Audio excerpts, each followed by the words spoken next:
चातक पक्षी त्याचं पाणी पित नाही. उदेल्या मेघाची वास पाहे, ढगाची वास पाहतो. आणि म्हणून मी कुठं ऐकलेलं आहे, बारिश क्या हमारे लिए गिरती है, बारिश तो पपीहा के लिए होती है. पपीहा म्हणजे आज चातक. विज्ञान असं म्हणतात की त्याच्या गळ्यामध्ये छिद्र असतं. खालचं पाणी प्यायला लागला का ते त्या छिद्रातून गळून जात. आणि म्हणून बरसणाऱ्या ज्या धारा आहेत, या धारांचं पाणी तो सेवन करतो आणि तो जिवंत राहतो. म्हणून बारिश क्या हमारे लिए गिरती है, वो तो पपीहा के लिए होती है. आणि म्हणून मेघाशिवाय, मेघांच्या धाराशिवाय चातक पक्षी जिवंत राहू शकत नाही. कांतेविन विरहिणीसी, जी विरहिणी आहे ती आपल्या पतीशिवाय जिवंत राहू शकत नाही. तैसे देवीविन भक्तासी असण्याची नाही, ना तरी उदकेविन मिनासी, मातेविन बाळकाशी. बरेचसे उदाहरणं आहेत त्यामध्ये. आणि मग शेवटला आहे, तैसे देवीविन भक्ताशी असण्याची नाही. हा एक नंबरचा भक्त आहे. मी सांगितलं ना, ज्याला परमेश्वराकडून प्रेम शक्ती संचारित झाली, तो परमेश्वराशिवाय एक क्षण सुद्धा राहू शकत नाही. या एक नंबर मधला हा उद्धव देव आहे. आणि देवाच्या नेत्रातून ओघळलेला अश्रू हा कसा सहन होईल भक्ताला, है ना. आणि म्हणून सामान्य अर्थाने आपण भक्ती करणाऱ्यांना भक्त म्हणतो, हा सामान्य अर्थ आहे. पण विशेष अर्थाने तो एक नंबरचा भक्त. तैसे देवीविन भक्ताशी उरण्याची नाही. भक्त जिवंतच राहत नाही परमेश्वराशिवाय. आणि म्हणून इतकं प्रेम आहे गोपालकृष्ण महाराज उद्धव देवाचं. आणि म्हणून उद्धव देव म्हणतात, देवा काय झालं, आमच्याकडून चुकलं का, काही सेवेमध्ये काही कमी पडलंय का. त्यावेळेला गोपालकृष्ण महाराज जी बोलले, जो संवाद केला तो अतिशय सुंदर आहे. उधो मोहे ब्रज विसरत नाही, मोहे ब्रज विसरत नाही.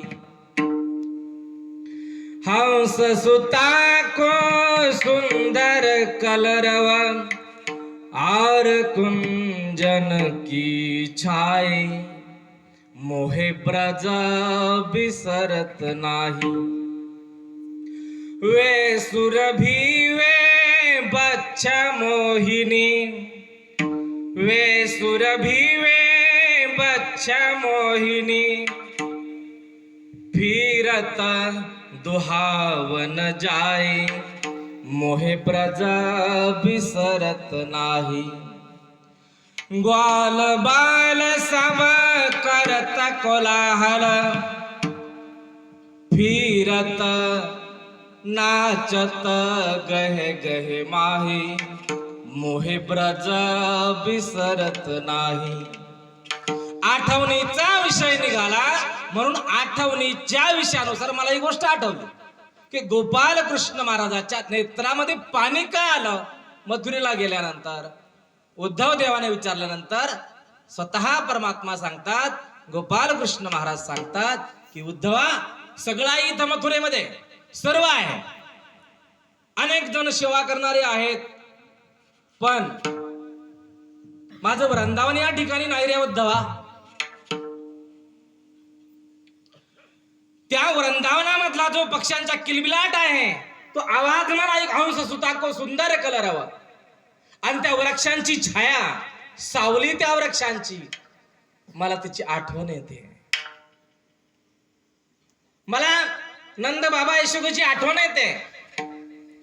मला साधी एखादी शिंक जरी आली ना, दुनियाभरचे वैद्य माझी आई बोलावून आणत होती.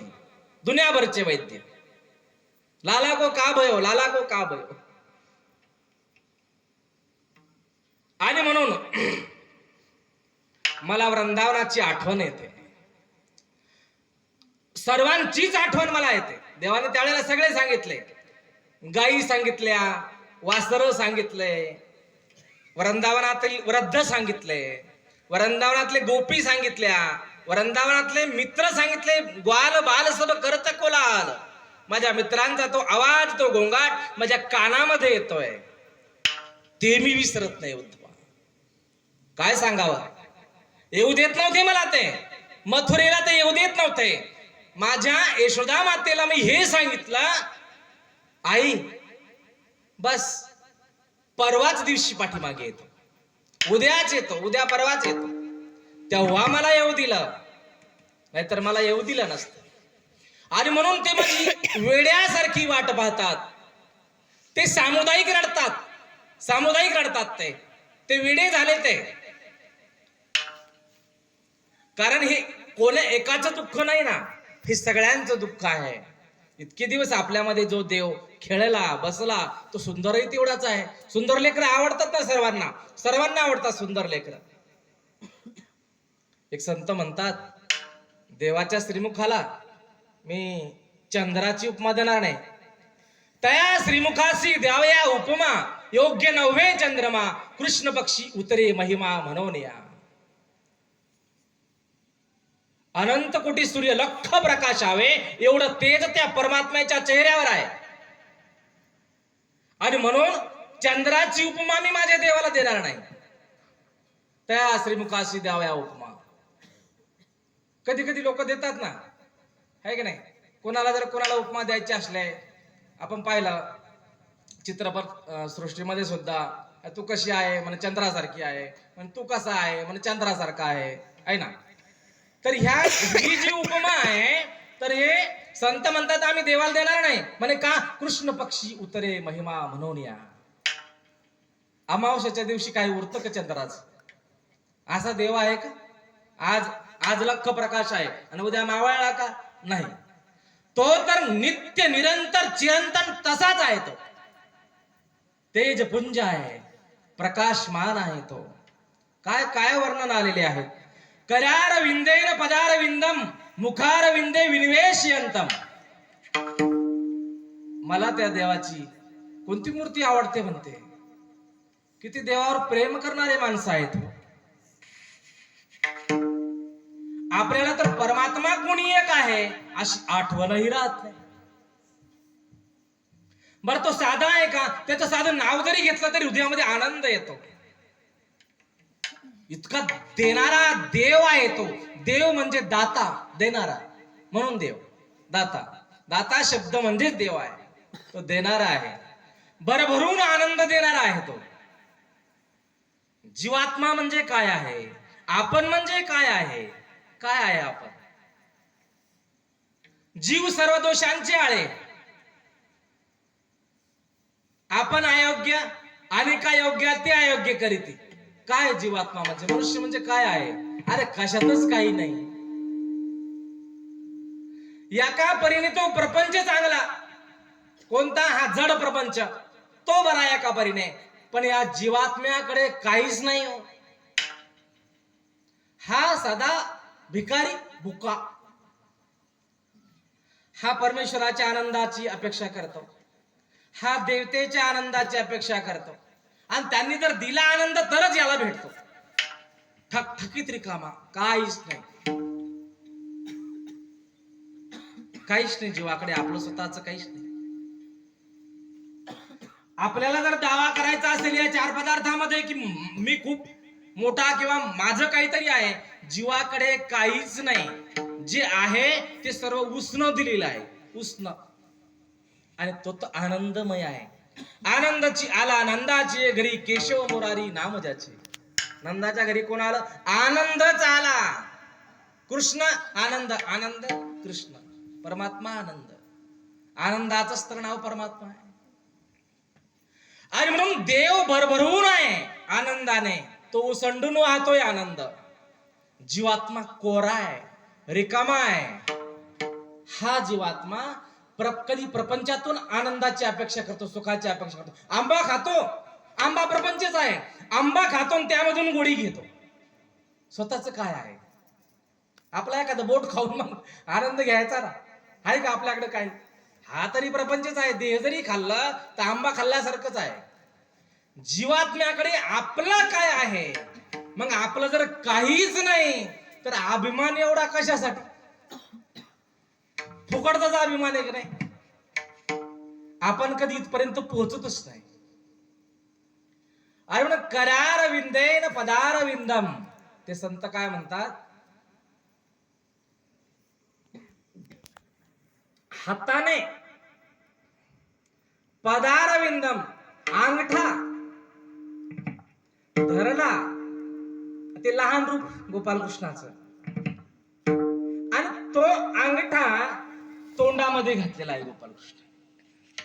करार विंदेन पदार विंदम मुखार विंदे विनिवेशयंतम वटस्य पत्रस्य पुटेशयानी बालम मुकुंदम मनसा स्मरामी. ह्या बालकृष्णाला माझं वंदन आहे, ह्या बालकृष्णाला माझं नमन आहे. काय प्रेम करणारे संत आहे गोपालकृष्णावर. कोणाला बालरूप आवडलं, कोणाला कोणतं आवडलं, म्हणे ते त्या वटपत्रावर जसे झोपलेले आहेत. कृष्ण त्वदीय पद पंकज पंजरांते आदेव में विशतु मानस राजांस. त्या कृष्ण भगवंताचं जे कमळासारखे श्रीचरण कमळ आहेत, त्या पिंजऱ्यामध्ये हे माझं मन, मनरूपी राजहंस, त्यामध्ये प्रवेश करू द्या, आताच करू द्या. का? आताच तुमच्या चरणाशी मला का लीन होऊ द्या, आताच तुमच्या चरणाशी मला प्रवेश करू द्या. का? अंत समये कफवात पित्ते, प्राण प्रयाण समय कफवात पित्ते. ज्या वेळेला आत्मा ह्या देहातून जातो त्यावेळेला कफ वात पित्त हे समान राहत नाही. आणि तसं जर झालं तर तो मनुष्य बेशुद्ध असतो, तो मनुष्य कोमामध्ये जातो. आणि मग अंत समयी मी कोमामध्ये जर गेलो तर तुमचं चिंतन राहून जाईल. आणि मग पुन्हा तत्वाला बाधा. अंतकालेच मामेव स्मरण मुक्त्वा कलेवर. म्हणजे एवढ्या तयारीचे संत आहेत, एवढे गोपालकृष्णाला मानणारे आहेत. कृष्णमय त्यांचं जीवन झालेलं आहे. आणि हे निरंतर परमेश्वराची आठवण करतात आणि त्या परमात्म्याला सुद्धा आपल्या भक्तांची आठवण येते. म्हणून गोपालकृष्ण महाराज म्हणतात, उद्धवा मला आठवण येते. अरे पागल झाले ते. त्या यशोदेचा रस्ता तर एवढा सोपा झाला, ह्या सगळ्या गवळणी यशोदा मातेच्या घरी जातात आणि या सामूहिक रडतात गोपालकृष्णासाठी. ते बालरूप 7 वर्षाचे असताना गोवर्धन पर्वत उचलला. ते बालरूप, त्या आधीच बालरूप, या बालरूपाचा वेध झालेला आहे सगळ्यांना. ते विसरत नाही गोपालकृष्णाला. म्हणून यशोदा मातेच्या घरून जे पाणी वाहत ना, तुला रस्ता विचारावा लागणार नाही. कारण आता गोपालकृष्ण महाराज उद्धवाला गोकुळामध्ये पाठवू इच्छितात की अरे ते पागल झाले माझ्याशिवाय. खूप रडतात ते सगळेजण त्या ठिकाणी रडतात ना, तर तिथून पाठ भरून वाहतो रस्त्याने. आणि म्हणून माझी अशी इच्छा आहे की त्यांना जा समजाव त्यांना की मी इकडे किती सुखामध्ये आहे किंवा मला कोणा वस्तूची कमी नाही. जावर त्यांना समजावून ये बरं. तर उद्धवाला वाटलं हे सोपंच आहे की नाही. एखाद्या ठिकाणी तर पोथी करायला लावली तर माणसाला काय वाटतं, हे तर कार्यक्रम सोपाच आहे, आपला धडा धडधड 1 अध्याय 2 अध्याय 3 अध्याय. पण समोरचा अंदाजा माणसाला नसतो. आणि म्हणून उद्धव देव गोकुळामध्ये येतात आणि पुढचे आपल्याला लेळा माहितीच आहे की उद्धव देव त्या ठिकाणी शून्य झाले. सांगायचं मला हे आहे की आज सुद्धा आपण जर वृंदावनामध्ये गेलो ना तर आपला अहंकार संपतो. काहीच उरत नाही, काही उरत नाही. एक महिन्याभराच्या अंतरामध्ये किंवा 15 दिवसाच्या अंतरामध्ये आम्ही वृंदावनाला गेलो होतो. आणि मग पाहिला नजारा अतिशय श्रद्धेना त्या ठिकाणचं पाहिलं वातावरण